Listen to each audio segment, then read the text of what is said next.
Dakota. Dakota who? Dakota Miller.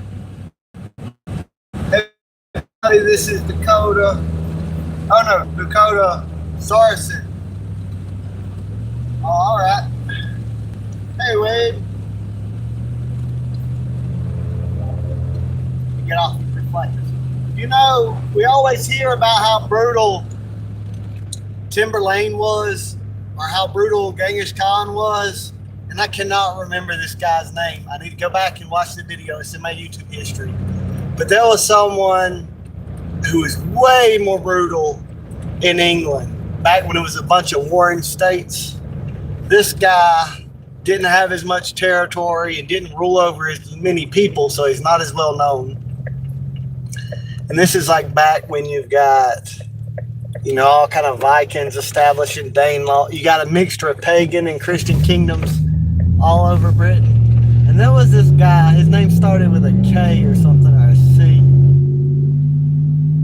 And he killed, when he went to war, he would kill every man, woman, child, elderly and young by torturing them to death.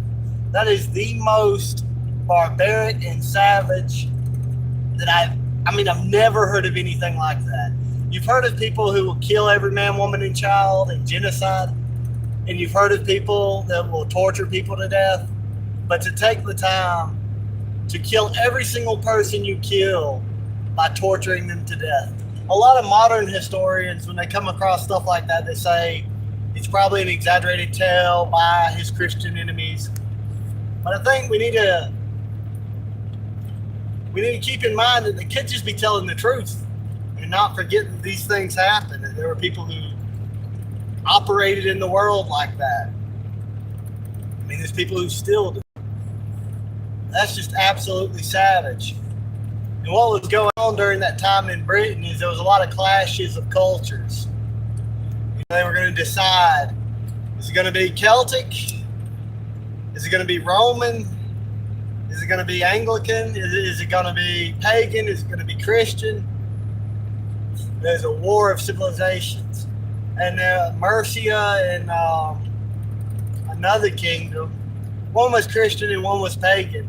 But they both united against this other guy because he was so brutal. He was so brutal that the religious divide didn't really matter. I'd be mad, embarrassed to grab here to my... Well, we'll be happy to be who you are then, I guess. But I sort of like that it doesn't matter how many people say things like that, that they have no power to influence me one way or another. I'm not shaving the beard. I just deal with it or leave. I don't care. This is my genetic signature. This is just who I am. I'm glad that I don't dye my hair or shave my beard or tattoo myself or feel the need to edit my appearance of something other than my natural DNA expression. So we all have the different things that we take pride in and are ashamed of. Alex Facts. What did Alexander say? Oh yeah. I had 600.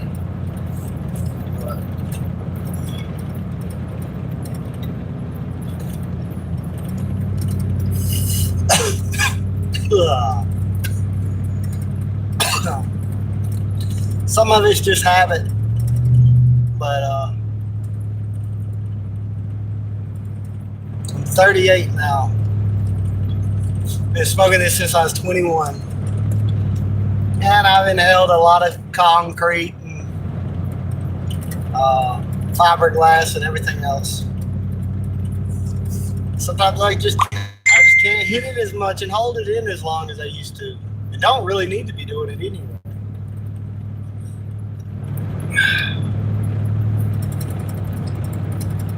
Not really who you are. It's not really who you are. It is really who you are. what genes are expressed, it's not just like it's hardwired. There's a chemical software to it in the environment. There's epigenetic compounds and hormones that dictate what genes are switched on and switched off at what points of development and everything else. It is who I am. I was a boy, now I'm a man.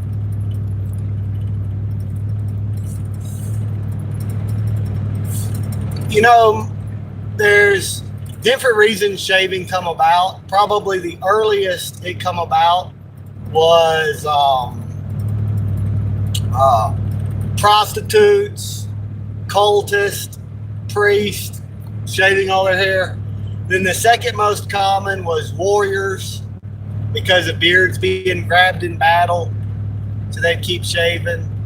Some of it was slavery. They used to shave all the slaves. You weren't allowed to have a beard if you were a slave.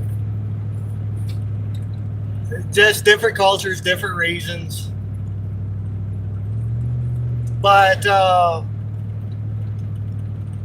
what beard I can grow and I can't grow, that's just who I am. Probably if I didn't have any of that Native American savage blood in me, I'd grow a thicker beard. But maybe I wouldn't be so quick to spot every squirrel and deer and every tree and everything. I don't know. But I'm not going to pretend to be something that I'm not. I'm not going to shave my beard off and try to be more like a woman or a child or an infant. I just reject the whole. If you want to shave, shave. I'm not about to spend every day of my life shaving.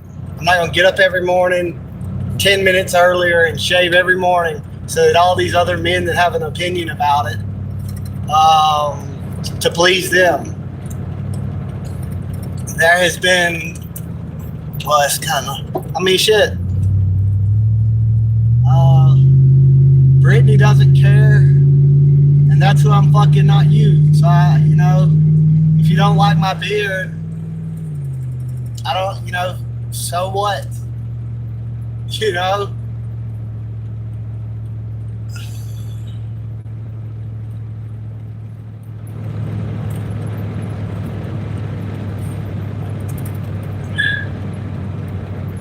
Slow down in the school bus up ahead, turning real slow, get out of the way.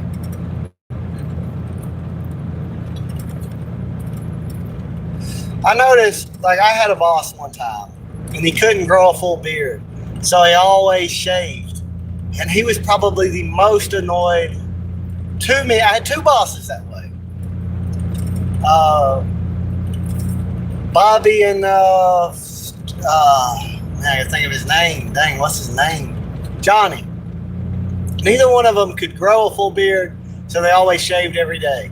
And it bothered them that I wouldn't shave. If they're, if it eats at them that I'm not embarrassed of what they're embarrassed of, whatever,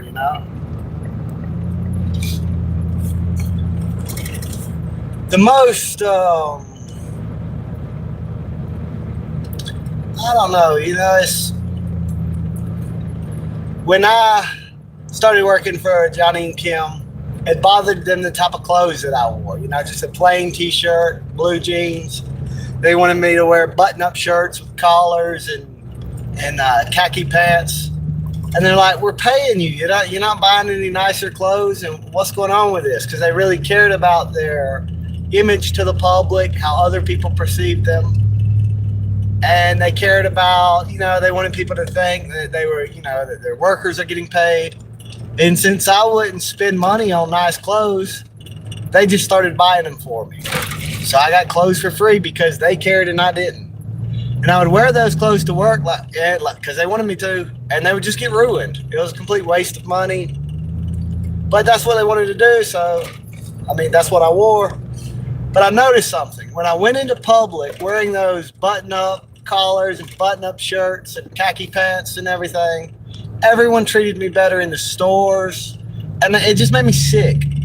Not sick, all the way sick, but it just sort of sickened me out at humanity at large anyway.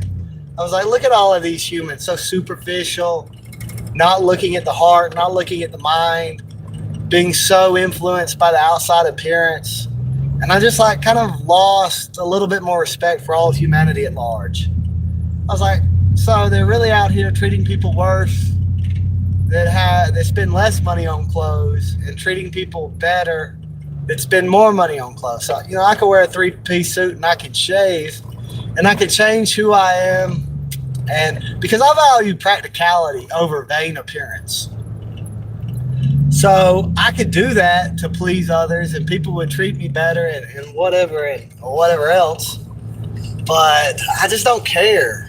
I really don't care. Like, this is almost like a journal to me. I don't really care if people like and validate my opinions.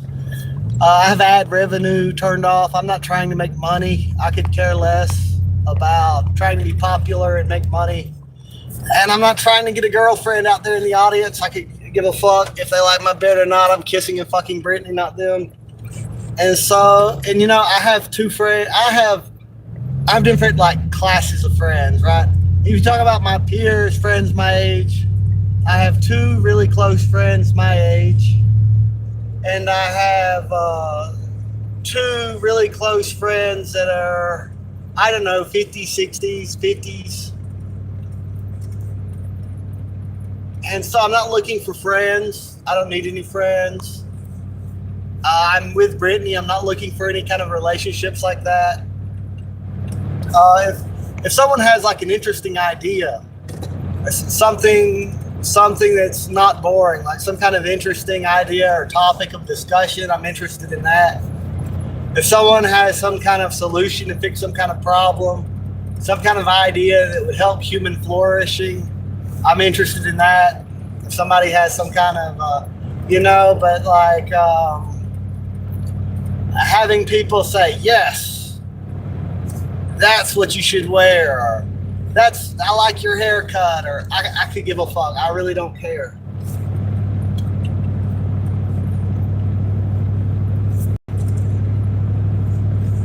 I would rather have solitude and time to think than be at a party. I never want to be at a bar.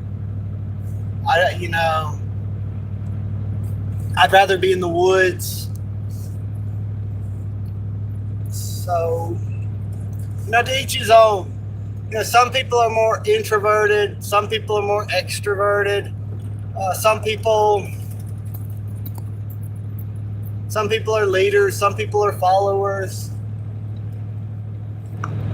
Some people build the world. Some people just criticize those who build. The ones who do the least have the most negative feedback.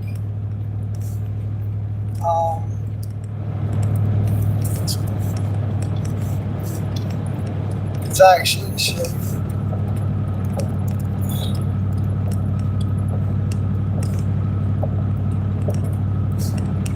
Wild.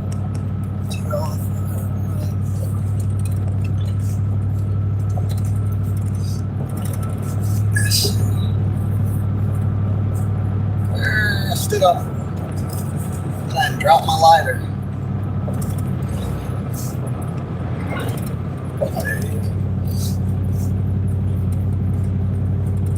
If they don't fix that Wheeler County sign on the other side of the county, I'm going to make one and fix it myself. And if they don't fix that park in Alamo, I'm going to get my tools, I'm going to go out there and I'm going to fix it.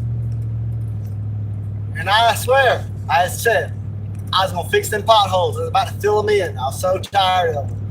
And right when I said I was going to do it, the next day, they were out there fixing the road.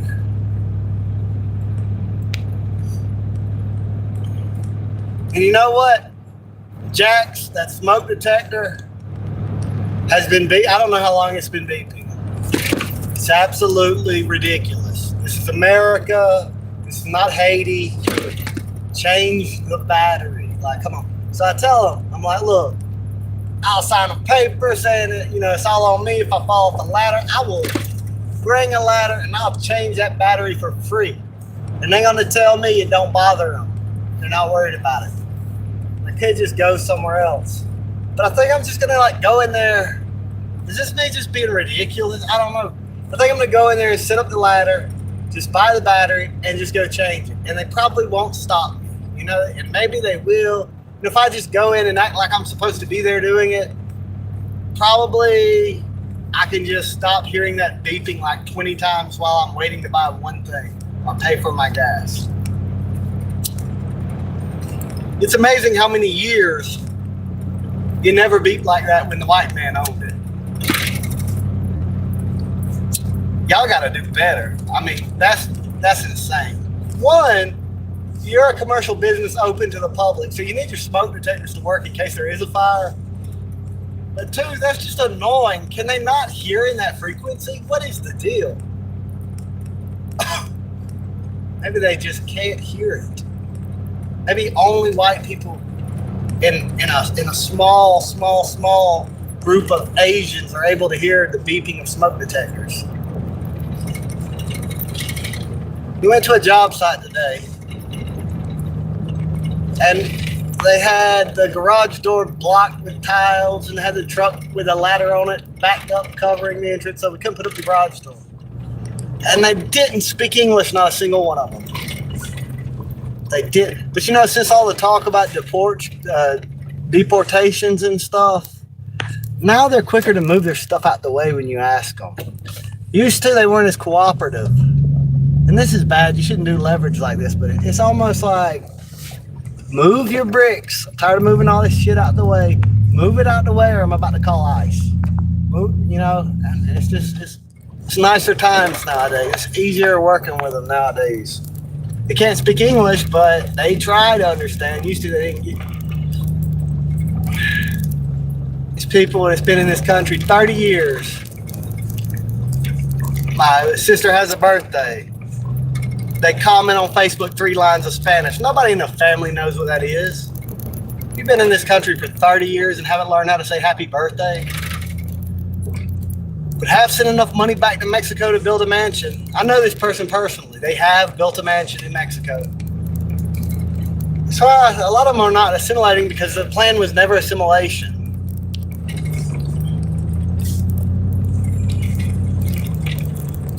When you're in the South here, you run across a lot of country Mexicans that have a good traditional family values and everything. But you go up to North Georgia and there's a lot of Mexico City Mexicans that are Marxists, that are communists, that don't believe in guns, that talk about Aztlan, talk about America's Aztlan, and they're going to retake it back for the Aztecs. They're coming here, some of them, and by like large groups, large concaves, are coming here as colonizers. Not having to fight their way in at the border, just able to walk right in. Man, Patton was right. We really did fight the wrong enemy. We should have fought the Bolsheviks. We really should have. Didn't say that.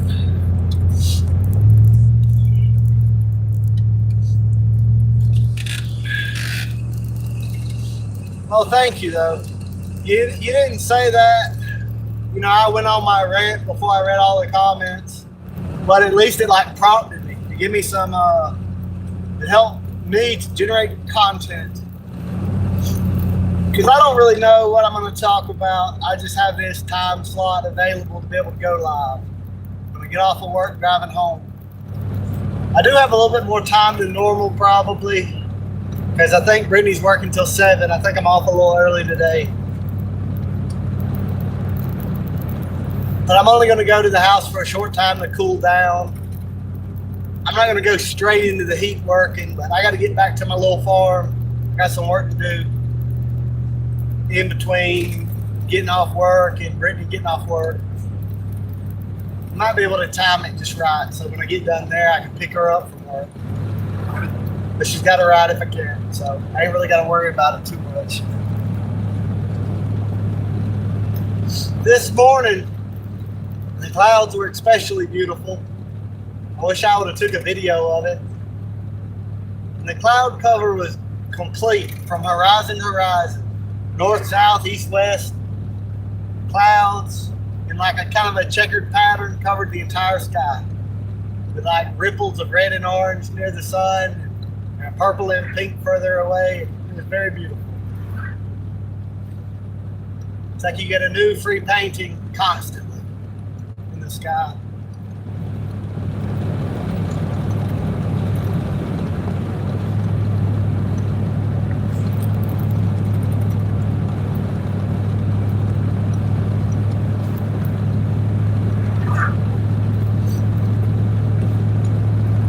Julius Caesar was very forward thinking.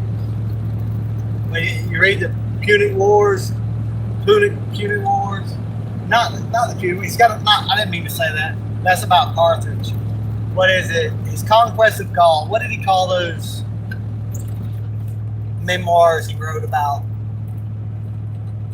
Gaul? I forget what I don't even remember. But he understands while he's conquering Gaul that they're going to have to be assimilated into the Roman Empire. And he can't have the Romans just absolutely hating them. So he gives credit where he can to their bravery and their courage. And he points out that they love liberty just like the Romans love liberty. That they're a military courageous people like they're a military courageous people. And he knows, because they already know, they've already had all the political gang warfare in the streets of Rome back and forth because of all these Italian allies wanting citizenship. And then citizens don't really want more people being citizens because there's a land lottery going on. And the more people that are involved in it, the less chance you're going to have at getting a section of land. Having all these reforms to deal with land redistribution. They got to pay the soldiers what they owe them, but the soldiers ain't really as good of farmers as the farmers. They got to take land from to give to the soldiers. There's all this stuff going. But anyway, there's been lessons learned in the social war. They already know if you let in all these people in the empire but don't give them representation, eventually they're going to revolt.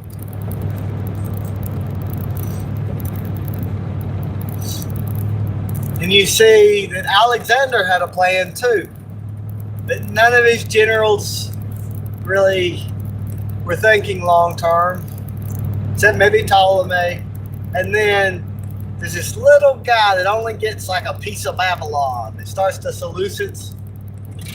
He's sort of like a duke or something. He's not like a king of an area really. But he keeps his Persian wife. It's related to the native peoples. Royalty, because he's thinking about the future. He has his little fiefdom in Babylon and gets kicked out and gets a little piece of Iran.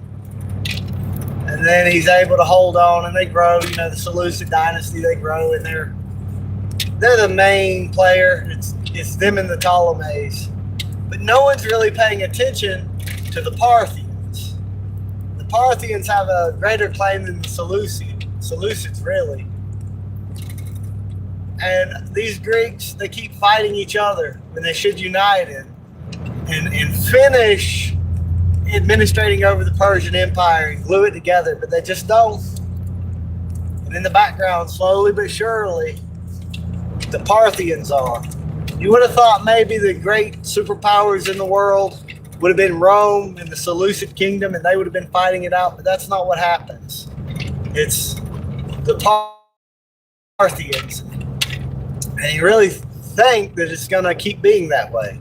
You think it's going to be Rome versus Parthia, but it's really going to be Rome versus the Arabs. Nobody's going to really see this coming. Parthia and Rome are exhausting each other, constantly fighting, constantly getting revenge. Each time they lose, they feel the need to get revenge and restore their national pride.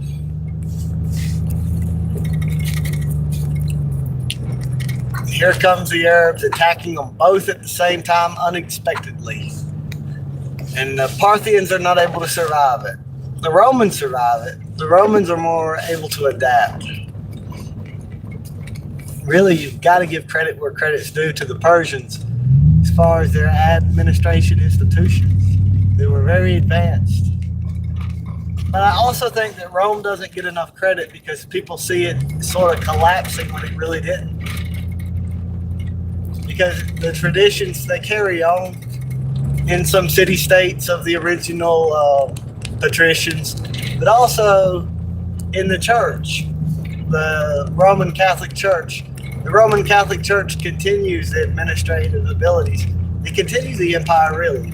It's just now you're putting the crown on kings. You really still have an emperor, except he's the Pontimus Maximus. Rome always had a Pontimus Maximus. They always had a supreme pontiff. Even before they were Christian, there was a pope in Rome. And he had to be a married man. And of like the most virtuous family. And if his wife died, or if he got divorced, then I have a whole new pope.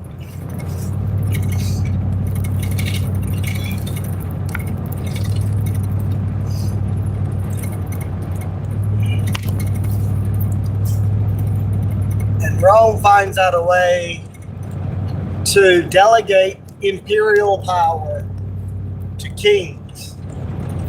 The Japanese also figured this out. You see how the emperor, how he ruled the shogunates. And over time, the shogunates usurp the emperor and they have him kind of as a figurehead. A lot of times, when a certain social class moves up in hierarchy and they gain more power, they change forms. You know, a lot of them originally come out of the priesthood. Families started off as priests and become kings. Sometimes it's the opposite. The first great organizational institutions were temples with priests, can manage things for the common good, and government kind of sprang up after around that. You had these certain generals appointed for military power, and over time they were able to tax, just like the religion was able to tax, and they were able to eventually take the power from the priest. There's always been this back and forth between priests and kings fighting for power, because it's sort of a different personality type. One's very direct and one's very subtle.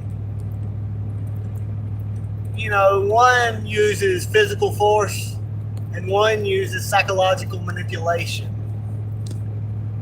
One is more masculine, one's more feminine. So the king, by virtue of his own power, he's able to enforce his will. But the priests, they go and undermine the king by making the things the king does sins. And they fight back and forth. But they both need each other to really, really control the people. And then they're really controlled by the people. Sort of a paradox. They think they're going to rise in power and go to the top. And then they're just going to rule everything like they're playing a sandbox game or something like that. But it's not like that. You can't just do anything. If you do a certain thing, people see it as out of line with the will of God. If you do another thing, the gap between you is going to cause resentment. They could riot. They could rise up and kill you. You know, it's a very, very careful game of balance. And then the nature of people is that they do not like to change fast. This is a wisdom that Augustus understood. He says something that sounds counterintuitive. He says, move fast by moving slow. If you try to quickly reform, people reject it. You wind up having to fight really, really, really hard. There's a clash back and forth, you know. You can change things faster by changing them slower. People will accept that. And I'm just spitting out ideas. I don't even really have a coherent lecture or anything. I'm just talking. But because of that, we can get more done Also, if you don't care about taking the credit for it.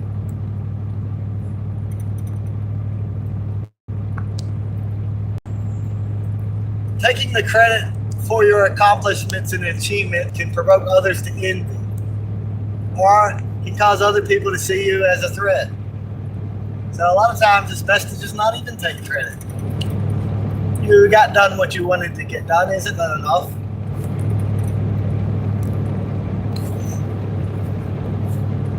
It's enough.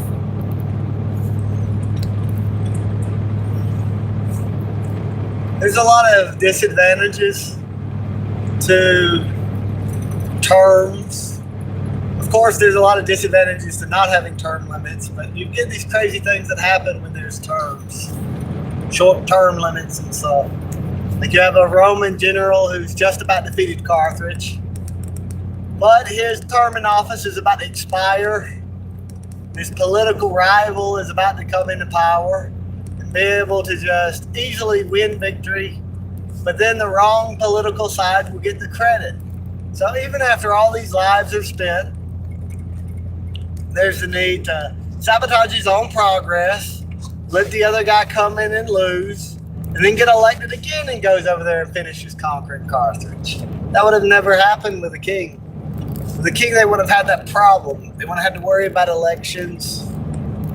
They wouldn't, like, he could have just finished winning the war, saved a lot of human lives. These are just trade-offs. There's no perfect solution. There's many different ways to play the game of life. You can see it with many different animals. There are many different strategies to be able to win at this game.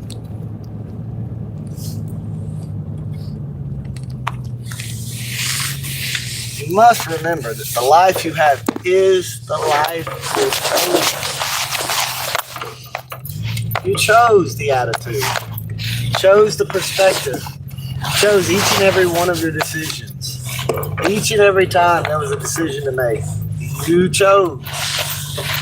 And you chose based on what you wanted to do. So don't say you did not want this. Don't blame somebody else. Don't cry about anything, really. Not for too long.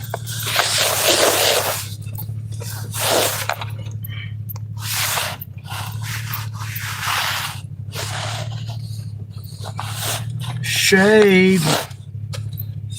So glad that this oak tree grows taller than I do and is able to give me shade. What if you knew everything and you was the smartest person? How boring life would be when no one could teach you anything. So I'm glad that there's people that are good at things that I'm not good at.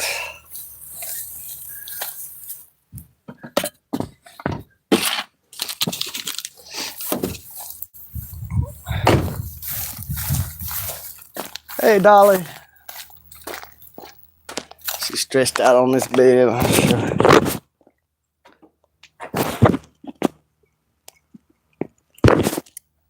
I keep flipping. I didn't mean to touch it a second time. There's Dolly. Hey. I don't know where Duke is. Probably off gallivanting.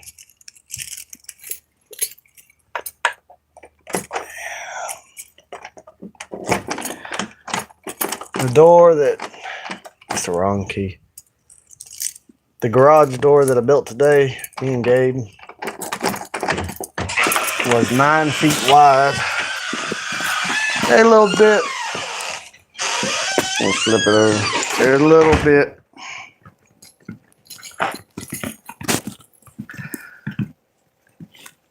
I love you a little bit. My knees hurt after working on all that ladder work. I could have just not have hurt my knees and not squatted down and pet you.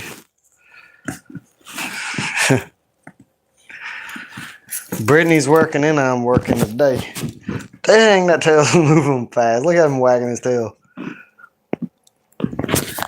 We've dewormed him, but he's scratching his ass on the ground. The vet said because he's growing, he's like, I think he's 6 weeks or is he 8 weeks? She says his anal glands are growing and it's causing him to itch. What a male. Dolly on the porch is a female, and Little Bit in the house is a male. Duke is a male.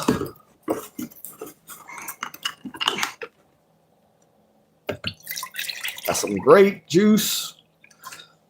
I recommend this brand of grape juice. Sometimes there's an off brand that's just as good or whatever, but it's pretty much not the case with this because most grape juices, they squeeze the grape for the juice, and that's it. But Welch's grape juice, they make grape juice as if they were going to make wine, but they do not ferment it. So as if they were going to make like red wine. They take the soft stems that are just like touching the grapes and the peelings of the grape. They blend every bit of that up and they let it saturate into the juice, and then they add acid to it, like vitamin C, ascorbic acid, and I think maybe citric acid to keep it from fermenting.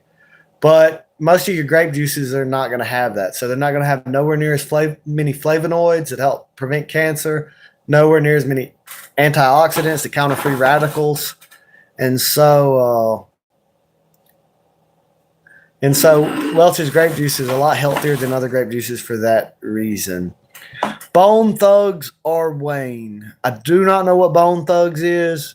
And I do not know what Wayne is, unless it's like Bruce Wayne or John Wayne, or I don't really know. Cocaine or whiskey? Okay, I've given up both. I don't drink, but I mean, I guess I'd pick cocaine over it, but not really. Not really. It's like bad. What are you asking? Which one? I guess, you drink enough alcohol and you throw up and you fall over and you get dizzy. Now, some people throw up from cocaine, but I don't know. I'm an exception to the rule. No matter how much, it will never make me throw up. I don't understand why so many people are like that. I'm not like that. I don't know. So I don't have that effect. So all it does to me is it makes me brave enough to be very good at dancing. And gives me energy. It makes me talk more, and then you feel like shit, but you don't remember that part. But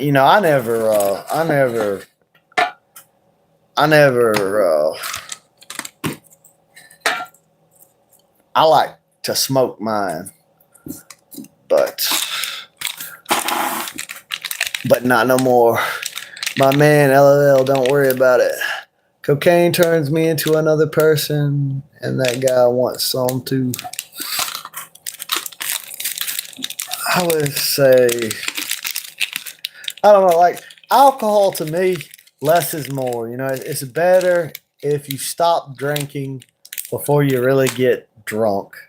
Or you just have just a little bit of a buzz to relax. And then it's good. But then if you overdo it, it's a mess. And then humans, I don't think, have evolved to a point of responsibility and self-control to really be at a point to be able to handle their cocaine. I don't think. So I don't know that we should be doing cocaine. But it does give you a feeling of euphoria. And I do not recommend going to prison or wrecking and sabotaging your health. I think, though, there's a time and a place in the season. Maybe the doctor's like, his heart rate's too low. He's got hypothermia. Give him some cocaine and it saved his life or something. There's probably a responsible use and a place for it.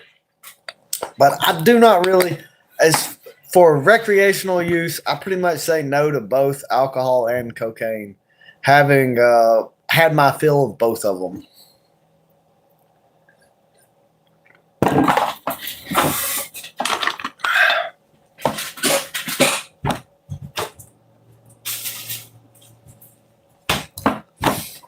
I smoke, but see, I think it's better to do none of it because it's one less thing to do on the list. You gotta pay your, you already gotta get your food, you already gotta get your water, you gotta get your shelter, you gotta get your clothes. Your woman's gonna want other things. You gotta get that stuff or get some of that stuff. You got, you got to pay your power bill. You got to do this, got to do that, got to do that. So if you add a substance into your life, alcohol, drugs, whatever, it's just another thing, It's another, you didn't go to this because you're waiting on this. It's another, you got to go meet this person in here. It's another legal risk. It's another thing taking time out of your life. So I think that sobriety is the best. Ultimately, really, even if that may be boring or whatever, I think really, that's better, Now, I pretty much am always going to do something. I don't know what, because when I was completely 100% sober, I was eating too much food, or I was getting into a fight, or I was kind of being irresponsible with my sexuality. Always something. Never, like if it's contained in one area, it bleeds out in another area. I'm pretty much going to try to soothe pain with pleasure of one type or another. And so I quit alcohol. But when I quit alcohol, I started smoking weed. When I quit, I've always had something to, mostly everybody does something. Maybe they overeat. Maybe they overuse social media or entertainment or television or video gaming or sex or power or something. And everyone's really creatures of habit. Everything's really addictive. So you really just got to choose you just got to choose how you choose to cope with whatever.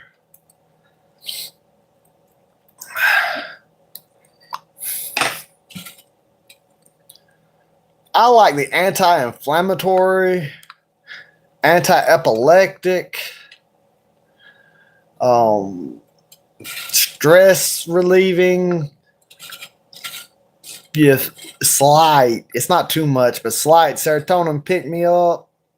I like those effects of green, and it's kind of like you could take too much cocaine and kill yourself on accident, or drink too much alcohol and be dead. But with weed, you're not going to just like kill yourself. But that's why it's kind of hard to tell yourself it's a problem, because, you get out there on cocaine too much, or alcohol or heroin or meth or whatever, and you've got a problem, but you can like live in denial about weed for your whole life.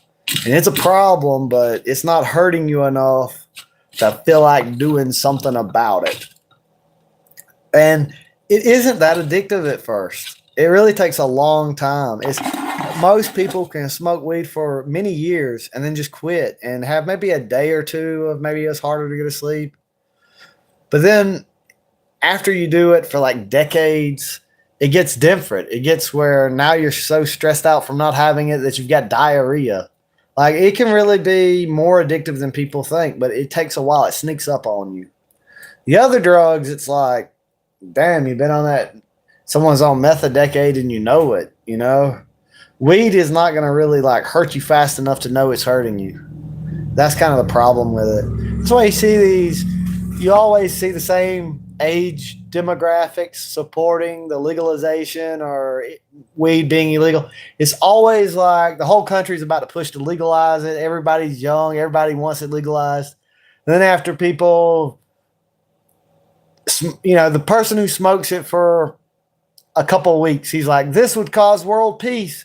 This is a medicine for every ill. This is the best thing ever. But someone who's done it for decades, they start to know the dark side, and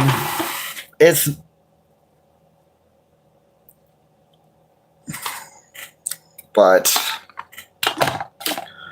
I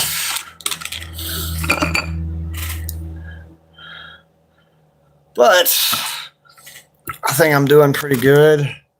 I'm not addicted to nicotine. Not addicted to nicotine. Not addicted to caffeine. Not addicted to cocaine. Not feeling the need to trip on shrooms or LSD. Maybe overeating a little bit, but not too much. It's pretty much in check for the most part. But I've started to increase my exercising. I'm going to get back into the habit of exercising like I was before I got with Brittany. And get to the same weight I was at.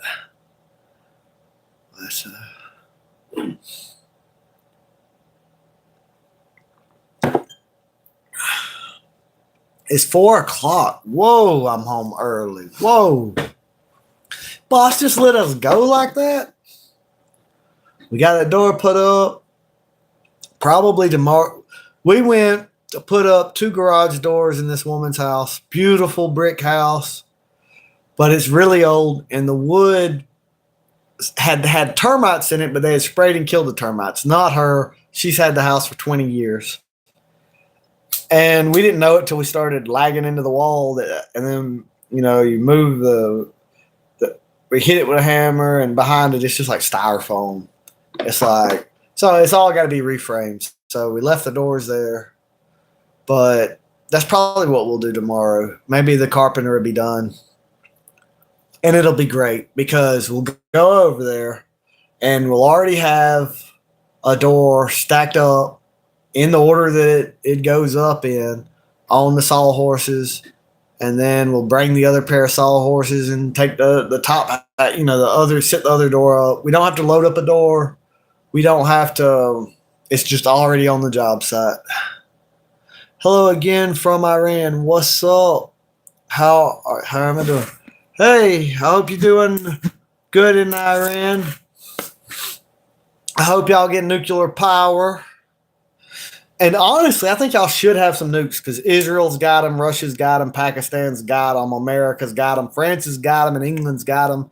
You're kind of in the middle of all that. I think it'd be a safer, more peaceful world if there was a more of a balance of power and y'all did have a nuclear return. I hope you get it.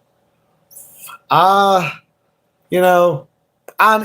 know Israel's acting up over there, and man, I will say this: about 15 years ago, Americans would be about ready to stone you if you said anything bad about Israel, and they weren't willing to listen to anything, and even the slightest criticism of anything Israel was doing would get you labeled as a Nazi. And now it's changed. Now you'll see in the comment section, there's a lot of people starting to realize about the Rothschilds and about Israel and about rabbinical Judaism and about the Talmud and about how we're just deceived into bleeding all the time for Israel, destroying all the nations around Israel so Israel can expand. And then at the same time, Israel's being subversive. Israel's spying on us. Israel's spying on U.S. citizens and all of their internet usage.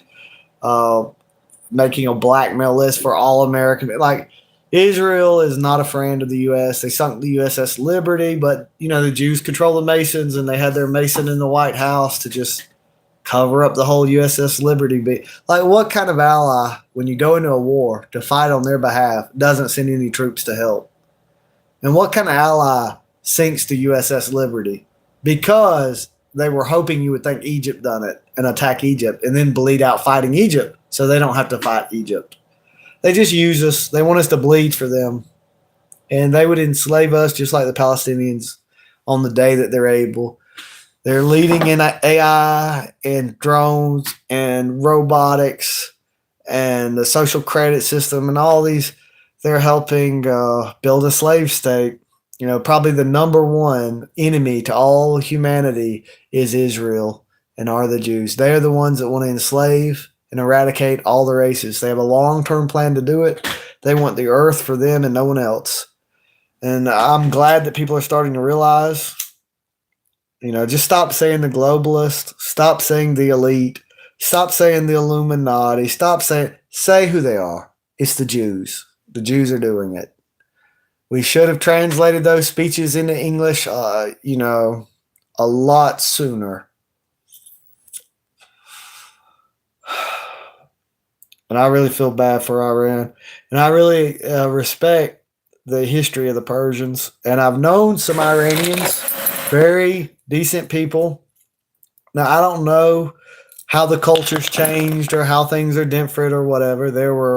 There's Iranians that come to America when the Shah fell, and they have a lot of impulse control. They are rational. One's a doctor, one's an architect. They are mild-mannered. They're very polite. They are soft-spoken. They are not... I don't think that Iranians are the type of people or have the type of character that Americans imagine them to be. I think Americans imagine Iranians to be Arabs. And they don't know that this is Persia, These are the Persians. These are those who built some of the greatest administrative institutions the world has ever seen.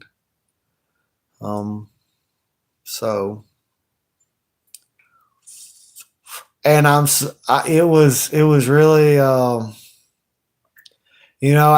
the Palestinians had been starving for so long, and the Jews are over there eating barbecue and laughing at them, eating in front of them while they starve, and shooting them and shooting children, and snipers practicing on children, shooting different patterns, shapes on the heads and chest of children, and Doctors Without Borders seeing all these bullets in all these children's heads and everything, and strapping children to vehicles, the IDF, and when they go and just after all the evil that Israel's done and how wicked and evil and brutal they have been to the Palestinians and how secure they were behind their Iron Dome, it was sort of nice to see Iran bite back.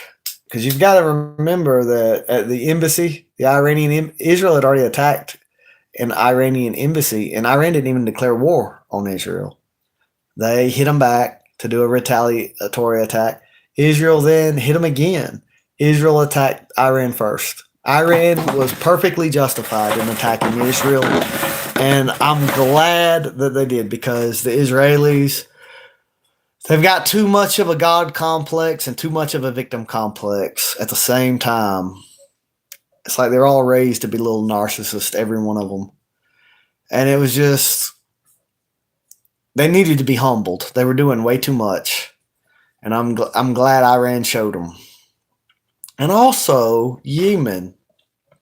Yemen over there, these Houthis, they're poor. They're war-torn. They don't have that much, like no one would expect them to have the abilities and capabilities that they did. And the fact that they were able to bring pressure on Israel, that was fun to see. I really hope that America will free themselves from the Ashkenazi occupation. And I hope that one day Americans will retake control of the American government and take it out of the hand of those foreign international Jews. And America be what it was meant to be, a place for people to be free and independent and not to just be serfs of the Rothschilds. And the propaganda, if you're not in America and you're outside of America and you're hating Americans because they haven't done, you've got to realize that Americans are the most propagandized people on earth. No one, even in the commercials, we have more commercials than we're the most advertised to people. We're the most propagandized people. And the culture and the propaganda conditioning it's strong. There's a lot. The Jews pretty much control all of the institutions in America and the churches. They control the publishing houses for religious commentaries that wind up in seminary schools that preachers are taught, whether you be Baptist, Catholic, whether you're Methodist, whether you're Presbyterian, Anglican. It doesn't matter what denomination of Christianity you come from. If you go to school to be a preacher or a pastor, bishop, reverend, whatever, you will be introduced to the Schofield commentary and the doctrines of John Nelson Darby. And so 98% of any preacher anywhere in America is going to be preaching to support Israel unconditionally because of that. They don't realize, like, it's like they ignore Galatians. They don't realize that the church is the continuation of Israel. And they believe that these Pharisees and their converts, the synagogue of Satan, they believe that that's the Israel of God when it's not. And they blindly support them. Well, I'm glad that you don't hate the American people. And we're sorry, we're sorry. Sorry.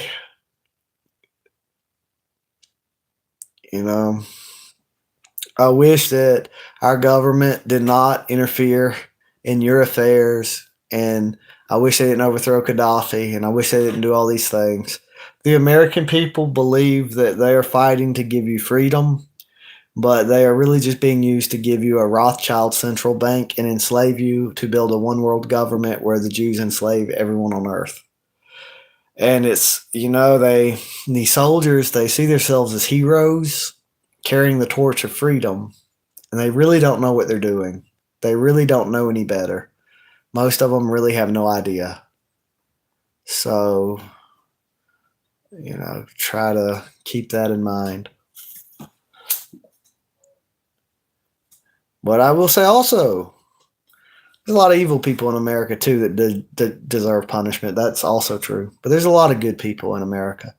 Most people who come to America, one of the things they say about Americans is how nice we are, how friendly we are, how we open up the doors for each other, how we're polite and helpful to each other.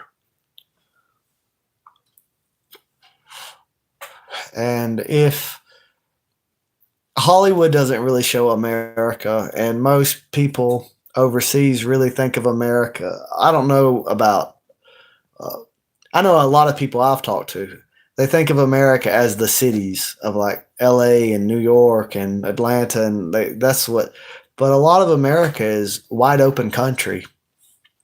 And the city, the urban type people, they really hold the political power. But there is a different culture outside of the city. There's a different kind of people outside of the city. And I'm not saying all the people in the city are bad. That's not what I'm saying. But there is in America that you would have to come here to really see it. I don't even hate, I wish good for all people, even the Jews and Israelis. I wish they would see the error of their ways. I wish they would see that they do not have a right to enslave people. They do not have a right. Because if you think about this, right, they're also told this from the time they're a baby. From the time a little Jew baby's born, he's told that the whole world's been against them for no reason. He's told that, they're not honest. They're not taught, well, the Germans were mad at you for all those German Christians you were raping and crucifying and burning in Prussia up there and in Poland and all. They don't hear the other side. They just hear, a Jew is just told, they've always hated you for no reason. They persecuted you here, here, and here, and here. Everybody's out to get you. The whole world is so mean and everybody's out to get you. And they're told, you're the best people. And, you're going to win in the end. And everybody is just your property. And you're better than everybody else. And you have a soul and they don't have a soul. And you were born to rule over them. And so it's not like they just, each and every one of them, get up one day and say, I'm going to go shoot these Palestinian children. They're raised to be that way. And as a species, we really don't need to be enslaving one another. We really don't need to be killing and enslaving one another. We really don't. It'd be better if we were a peaceful workforce and if we traded, and we'd get more done that way. I'd rather us build than tear things down. But of course, you have to deal with people the way they are. And it's important to know that that's how the Israelis think. And I really wish that they would, because, it would be good for them if they were to abandon that ideology. Because then they wouldn't have to be the victim all the time. Then they wouldn't have to be at war with the whole world all the time. Then and it's really their practices is why they get kicked out. They believe that all non-Jews are their property. So they don't think that it's stealing to steal from a non-Jew because the Talmud tells them that the non-Jew is their property. So, a lot of people talk about wanting peace in the Middle East.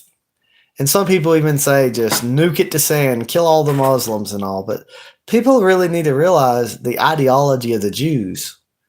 They're right in the middle of the Muslim world, and they believe everyone's supposed to be their slave, and it's okay to steal from everyone. And they rule through usury, which is forbidden in Islam. And they decided to go there, right there in the middle of everything, and be expand all the time. And if you're an American listening, I want to ask you this: when did Iran attack their neighbors? And then I'll ask you this: when did Israel attack their neighbors? And then I'll ask you this: when did Israel let us send inspectors to inspect their nuclear arms? Never. Who did they sign the Nuclear Proliferation Treaty? What about Iran? The gaslighting is really just insane because Israel pretty much accuses Iran of what they are guilty of. Secretly building nuclear missiles. Iran's been doing that. Israel's been doing that. And I don't know that Iran is doing that. But could you blame them if they were? Especially after you see what happened to Iraq and Libya. If Saddam had nuclear missiles, if Saddam would have really had nuclear missiles, we would have never invaded because the risk would be too great. And so you can't blame anyone. Like, the whole world's going to want nukes. Like, you can't just go about overthrowing sovereign states all over the world and the world not unite against you and the world not arm themselves to the teeth. I had a friend. Well, I guess he's still my friend. He's not like my best friend, but me and one of my best friends, Kyle, we were against supporting Ukraine in this, trying to drag Ukraine into NATO. We're against the CIA overthrowing the legitimate government of Ukraine. And we're against just being antagonistic toward Russia. It doesn't really serve our interest to just have Russia as an enemy. We would prosper, both of us, better with free trade, with trade between us and peace between us. And there's other external threats all over the world that it doesn't really make sense for us to be at war with one another. And this other friend I was telling you about, he's just like overconfident and just has this idea that America's invincible. And he's just saying, yeah, this will be good. We'll just, roll right over Russia and everything else. And look at BRICS. And that's what I told him was going to happen way back a long time ago. That you're just going to cause all the other nations to hate America and team up against America by just acting as if you're invincible and just bullying everyone, really. It's not good to do. But some people, they don't really have enough accomplishments to take pride in, and so they want to collectively take pride in the accomplishments of the entire nation. And so they'll, since America's military, not the individual that's proud, but since America's military is so powerful, they can feel powerful by saying, we kicked their ass over here and we kicked their ass over here, and they never even participated in the battles. But their pride is attached to it and their identity is attached to it. So it's sort of like a drug, like a warmongering drug.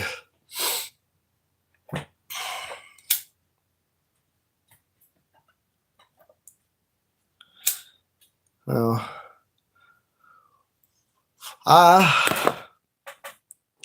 I'm not a Muslim, but I don't hate the Muslims. And and but at the same time, I don't think that Islamic culture is compatible with Western civilization. So, I wouldn't just say, hey, let's move them all in right next door here. But I think it's easier for people to get along if they all have their own space, if they all have their own homeland, if they all, it's really a shame that we always are fighting one another, that we can't just be a family on earth. It really is a shame. And it's almost impossible to ever have peace, because to have peace, it takes everyone on earth to agree. Everyone on earth has to agree to be at peace. It only takes one human being to take peace off the whole earth. Imagine the entire earth is at peace, and one person, just one person, becomes a serial killer, just goes around and starts killing people. It forces you to do something about that person. And so peace is gone. Everybody starts arming up. There's armies everywhere. There's got to be a balance of power. There's got to be force to counter the force. You've got to go to war because they're going to go to war, And so if there was constant war, everyone would go extinct. You can't have constant war. There has to be an intermission. There has to be a break to reproduce, increase in numbers, to build, to plan, to get ready for the next battle, But that's just sort of a tragedy. It would take everybody to agree for peace, and it would only take one person to take peace off the whole earth. So we're probably not going to get the peace, or at least not right now, not today. And people are taught in America that the Palestinians reject every peace proposal. And this is not true. They say we keep trying to give them land for peace and they don't agree to peace. Israel come in a minority in the land of Palestine. There wasn't that many of them, and they wanted 50% of the land all at once. And they forcibly removed people out of that land.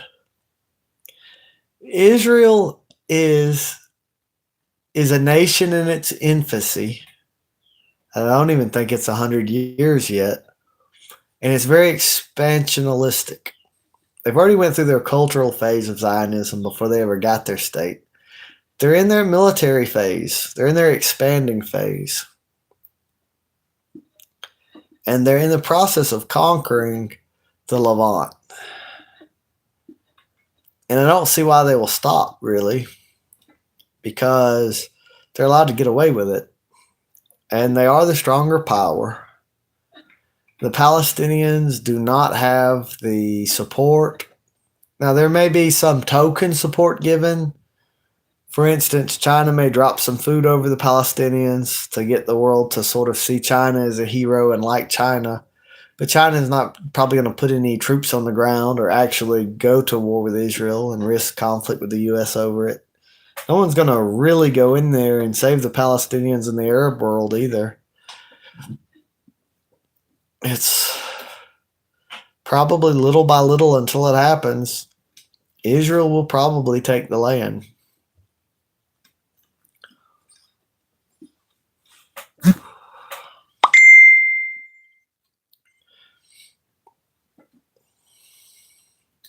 Sort of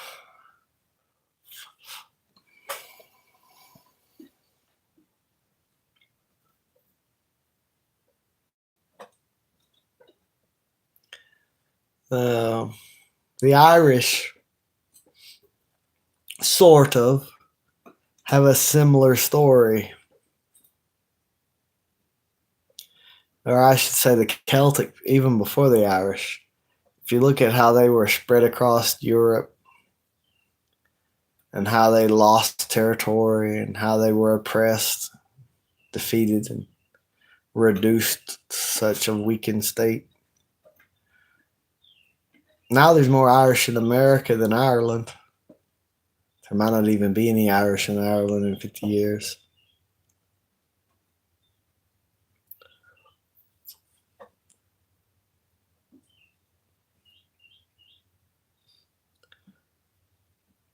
Eventually, though, something will have to be done about the Israeli problem. Let's say that America continues to be an ally of Israel. And let's say that 50 years from now, you look at the world, probably Canada will not be Canadian. It'll probably be New India. Europe will have fallen into all kind of other fighting successor states, different caliphates here and there. And Israel, having everything from the Euphrates to the Nile River, controlling the trade routes between Africa, Europe, and Asia, and having the oil, and hating us. Our economy, just us in a depression, us in hyperinflation and degeneracy, breaking down into gangland, a bunch of warring states from coast to coast. What does the world look like if Israel wins? If the US dollar stays in the hands of the Jews and is inflated to oblivion?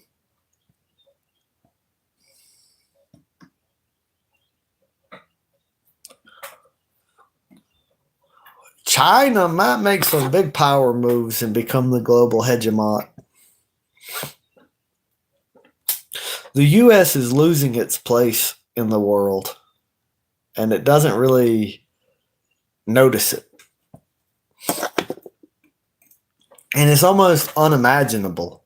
You know, the people who live today in America have never known a time in their lives, nor their parents a time in their parents' lives, or their grandparents a time in their grandparents' lives, that the U.S. wasn't world hegemon.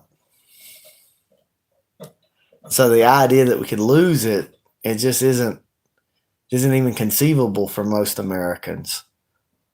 Or, you know, the writing on the wall, they don't really read it.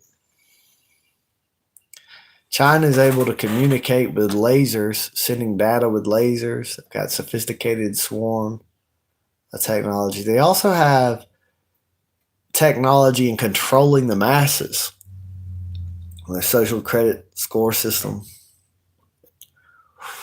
They also are represented by a red dragon. And they also could be the kings of the East. There is a prophecy that the Euphrates River will dry up in preparation for the kings of the East to invade Israel. I sort of wonder if I should just get a Bible here. I'm sure I'll find one. Could grab that Strong's Concordance and find it really quickly. Oh man, I did not realize how tired I am until I stand up and walk. You know, like while I'm working, I don't hurt, but then once you stop working, every step hurts. I'm sitting down. I don't even know I'm tired from where I walk. I'm like, dang, I'm dying. I'm not really dying, but dang. I'm sure. Oh, here's one right here. What's this? No, bro, don't hate. That's cool. I'll go to this right here.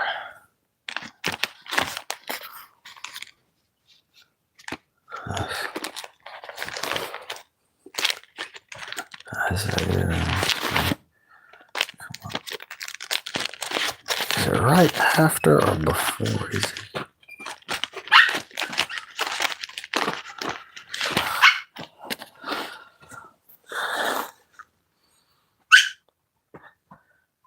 Hey, wait a minute now.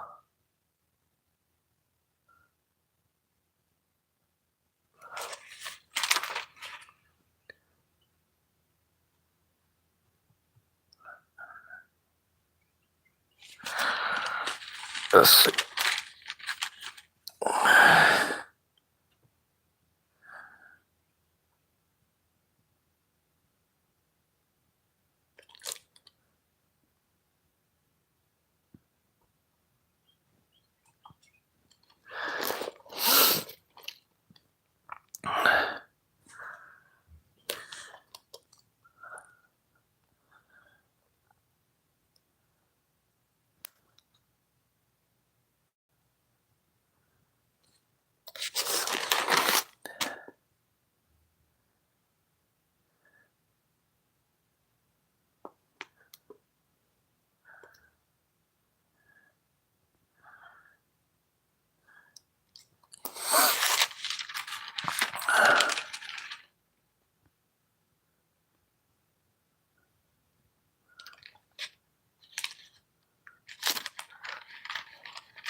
Who is the king of the north?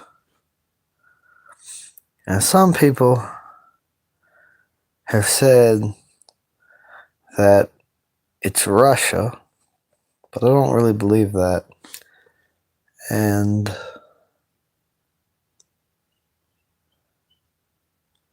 I'm not for sure. You know, there may not even be a king of the north. But a lot of preachers, they talk about this being the Antichrist, and they talk about him pitching. Where is it? I may be at the wrong place.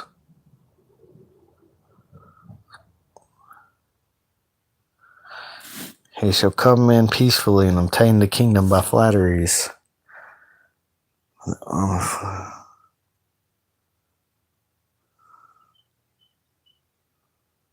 Deceitfully.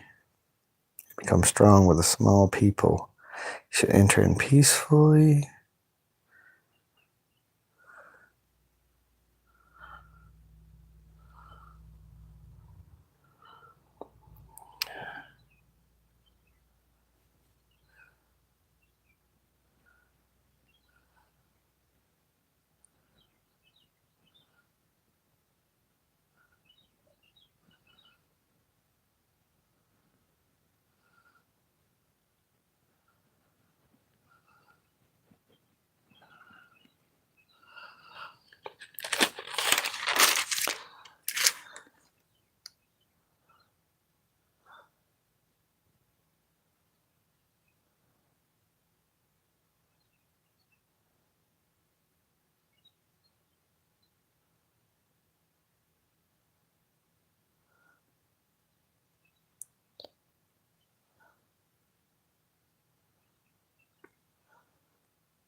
some people say that king of the north is Antiochus, but I don't think so. I've heard them say it's several different people.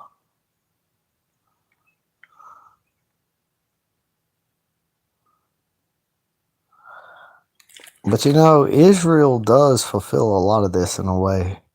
They invaded from the north, and Jordan, Edom.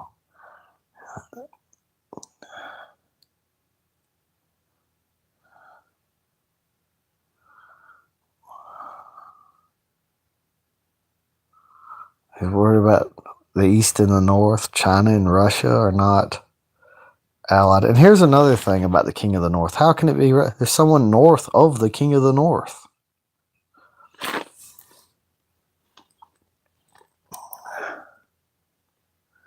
And a lot of Jews come down from north, from the Soviet Union, and Europe and North America and everything. And they did pitch into beautiful land in Israel. And they did come in with deception and with a coalition with others. They did fall upon everyone like prey.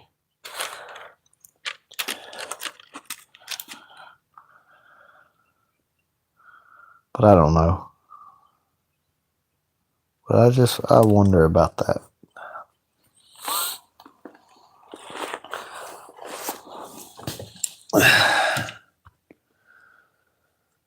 What time is it? It's 4:36. I probably need to get over there and feed them chickens. Hey, Ravenheart. I'm doing pretty good. It was pretty hot at work, and I come home, I'm cooling off before I get back to work. I'm tired, though, but I got to do it. I got to go up there and feed the chickens and water the chickens, and I need to prune some of those trees probably. Well, not yet. I'll wait till it's later into the fall when it's more dry, but I should rake some more mulch, and I should do some work. I don't think I'm going to get around to it, but I should dig out that canal a little bit more in some places. Oh, no. Before I even do any of that, I just remembered. I just almost forgot the mission. So that I can get that wheelbarrow up and down through there, I need to finish cutting them trees up. I needed gas. What time is it? It's 4. Man, right when I got home off of work, I should have run to the hardware store. I don't think I got time now. It never occurred to me. I was thinking I'd have to wait a week before I could. I need to buy more chainsaw gas. Because I was thinking in my head, I'm like, why didn't I finish that? Now I remember I run out of gas. You got to have a certain amount of oil mixed in with the gas for it to be in a chainsaw and a certain type of.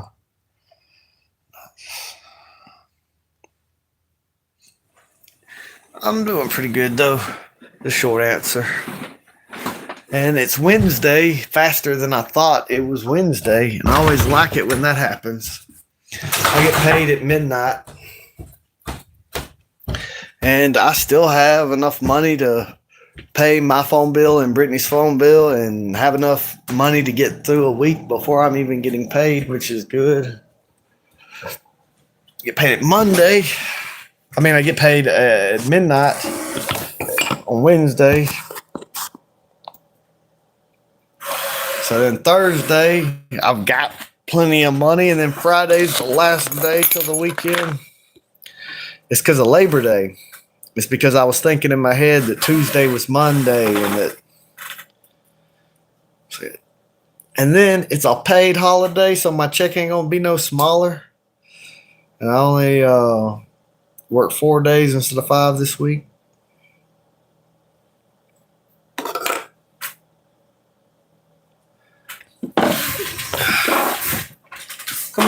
Come here. He wants to come up here, but then he's gonna be all extra at the same time. He's gonna be sneezing up there because of the smoke, but then he's gonna beg me to get up here.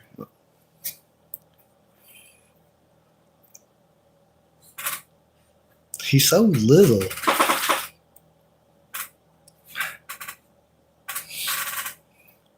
He was excited this morning. I don't know why, but he was just really happy to see me this morning when I woke up to get ready to go to work.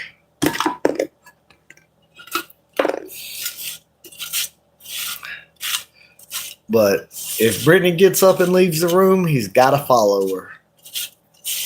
He's got to.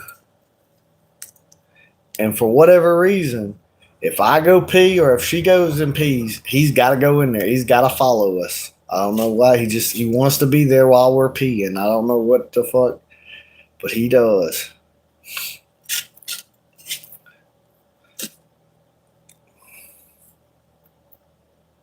He's a little better behaved than he was. He's getting a little older. He's learned he can't just be constantly biting everybody all the time, 24/7.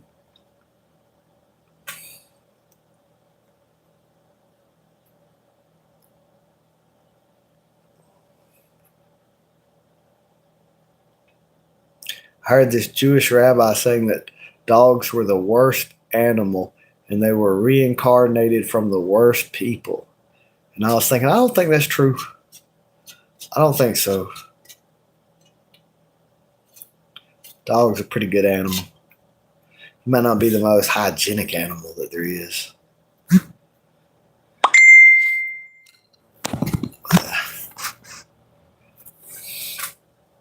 Graham's over there sending voice messages on the group chat. 8, 9, 10. I guess he's at 12 now. 12 in a row. Doesn't listen to him, but I remember I'm supposed to be checking on them chickens. See, it was just too hot after work to go straight out there into the sun. It really was. And I had to come home and cool off and get something to drink. But now that I've sat down and rested, now the muscle soreness is set in. It's like the Tin Man. You got to keep moving. You're going to save you right now.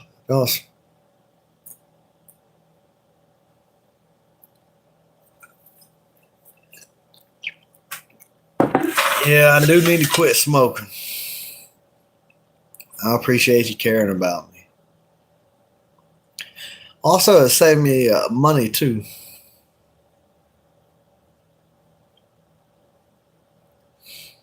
It will save me some money too. And health. I saw something, some kind of spray that's supposed to help clean your lungs out. It's got mullein leaf or something like that in it. And I think I'm going to get it. And they say sea moss helps clean out your lungs, and I got some of it in the refrigerator. But I need to give my lungs a break. I really do.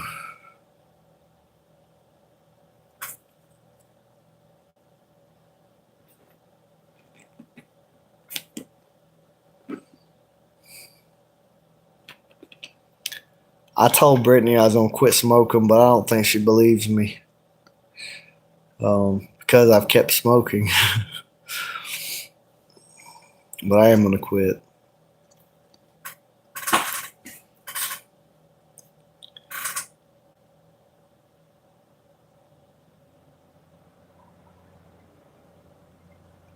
But I appreciate it. I appreciate you caring about me. I'm about to get out there and check on them chickens, let them chickens out for a few hours to eat some bugs. And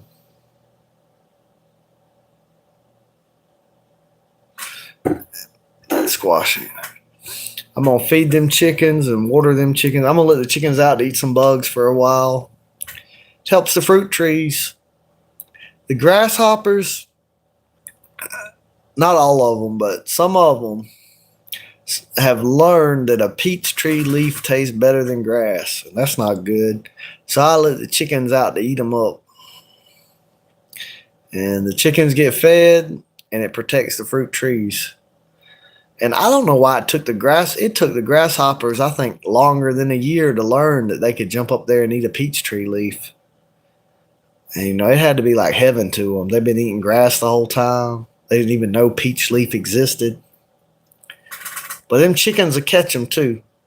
And the chickens, like, when I water the trees, the insects are cold-blooded. So when they get wet, it slows them down.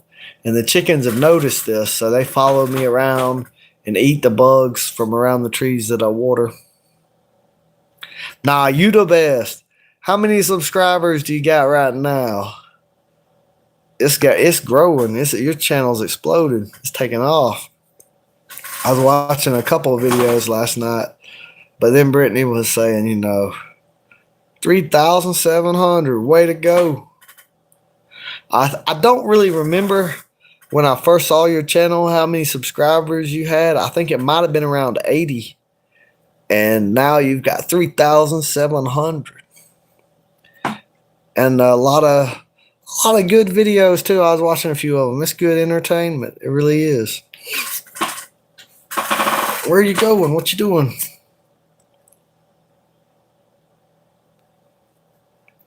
But I'm gonna go, and I think I'm gonna put my phone on the charger and leave it here, because if I go over there and I bring my phone, I'll probably live stream. I have one hand in the phone and everything, and I can just get so much work done so much faster, not recording it with two hands. And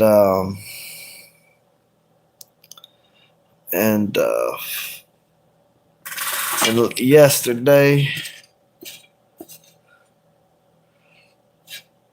I like every single one of your live streams. Thank you for that.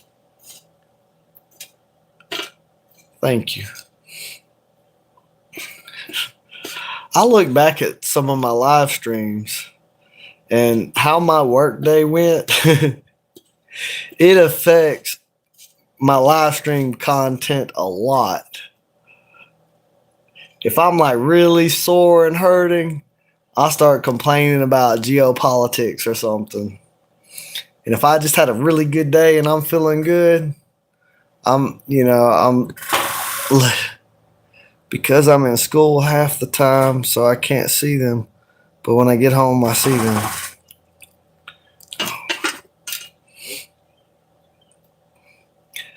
And on the not the live stream side of my videos, but my shorts and my other videos, kind of slow down on posting them.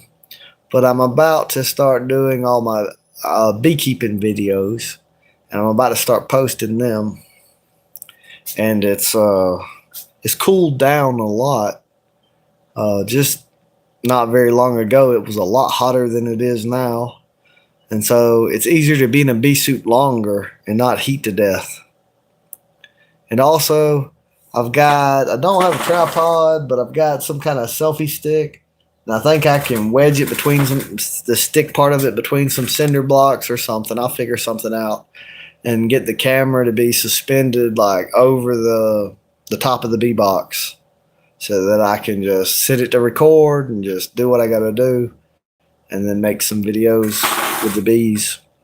And I want to fix, there's some things I want to build at the property and fix here before I go spending money on a phone. But I do want to spend money and get a better phone like what I used to have, so I can have a better camera to zoom in, because there's some birds and some other things that I've got on this camera that are kind of blurry. You can't really see them in that much detail, and you can't really zoom in that much on anything. And if I got a better camera again, and I made some videos of animals and stuff on the property, it'd probably be better content. And I don't know, it might even be a year before I do this, but eventually I'm going to have a camera set up on different trees and stuff throughout the woods, and get it to where it's recording in nighttime and daytime on the property when I'm not around, and record animals coming to drink water and doing whatever animals do, and then edit out all the time where like nothing's going on, and start making some nature videos. And I probably need to go ahead and do that and get a lot more of that content made. I also think I need to get on a different platform, like stay on YouTube, but also be on another platform and back up certain videos. Or I guess I wouldn't have to back. I could make new content, even if it got deleted and lost it. But I want some sort of alternate, maybe Rumble or some BitChute or something, and make an alternate channel just in case. But I'm actually about to really start going to work this time. I'm gonna get it moving before I get too stiff and sore. And I hope you have a really good day. You don't fell asleep and I'm waking you back up.